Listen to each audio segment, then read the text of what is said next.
سامعین، welcome to my channel voice of Mona. ہماری آج کی سٹوری کا نام ہے خود غرضیاں۔ وہ 5 بہنیں تھیں، رما، شمع، ہنا، ثنا اور ریا۔ سب کی سب خوبصورت لیکن خود غرض، لوگوں کو بے وقوف بنا کر لوٹنا ان کا پیشہ تھا۔ جگہ جگہ ان کے رشتے طے ہوتے اور لوگوں کو دونوں ہاتھوں سے لوٹتی، پھر جب دل بھر جاتا رشتے ختم۔ ماں باپ بھی لالچی تھے، وہ لوگ امیر لوگ ڈھونڈتے تھے، ویسے سمجھ سے باہر تھا وہ پیسے کو کیوں ترجیح دیتے تھے۔ اس چکر میں کبھی بھی ان پر مصیبت آ سکتی تھی۔ رما کی منگنی 6-7 بار ہو گئی اور ٹوٹ گئی۔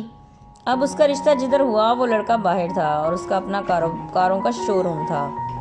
اس کی شادی طے ہو گئی اور 1 مہینے میں ہی وہ رخصت بھی ہو گئی، وہ لندن چلی گئی۔ بعد میں پتہ چلا اس کا شوہر آوارہ اور شرابی انسان ہے جو اسے بہت تنگ کرتا ہے۔ وہ جب سے گئی پھر واپس نہیں آ پائی۔ پھر شمع کی شادی بھی ہو گئی۔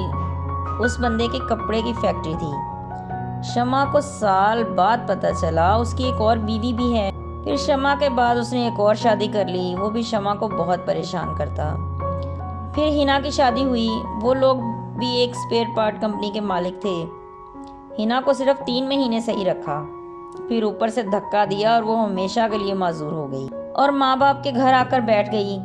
وہ اتنے امیر تھے کہ یہ ان کا مقابلہ نہیں کر سکتے تھے۔ ثنا اور ریا اب ڈر چکی تھیں۔ ثنا کی شادی بھی طے ہو گئی، وہ لوگ بھی ملک سے باہر تھے، وہ بھی باہر چلی گئی، لیکن وہ بھی خوش نہیں تھی۔ اس کے شوہر نے اسے جاب پہ لگوا دیا۔ وہ بھی بہت بدلحاظ انسان تھا۔ وہ سوچ رہی تھی ہم لوگوں نے لوگوں کو ستایا، آج ہم سب کو سزا مل رہی ہے۔ پھر ریا کی بھی شادی ہو گئی، وہ ملک میں ہی طے ہوئی۔ ان کی بھی برتنوں کی فیکٹری تھی۔ ریا کو پتہ نہیں کیا ہوا، اس کی کچھ مہینے کے بعد ڈیتھ ہو گئی۔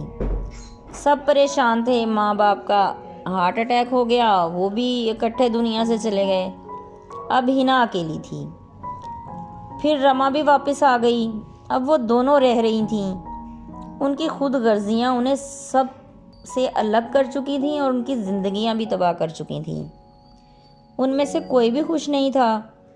گھر اجڑ چکے تھے، لیکن لوگ پتہ نہیں کیوں دوسروں کا فائدہ اٹھاتے اٹھاتے یہ سوچتے ہی نہیں کہ برا وقت آتے دیر نہیں لگتی، اور خود غرضی وقار ختم کر دیتی ہے۔ اس لیے خود غرضی نہیں کرنی چاہیے، یہ اچھی چیز نہیں ہے۔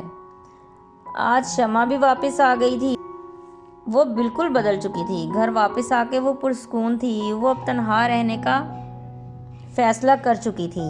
جیتے رہیے، خوش رہیے۔ ملتے ہیں اگلی کہانی کے ساتھ۔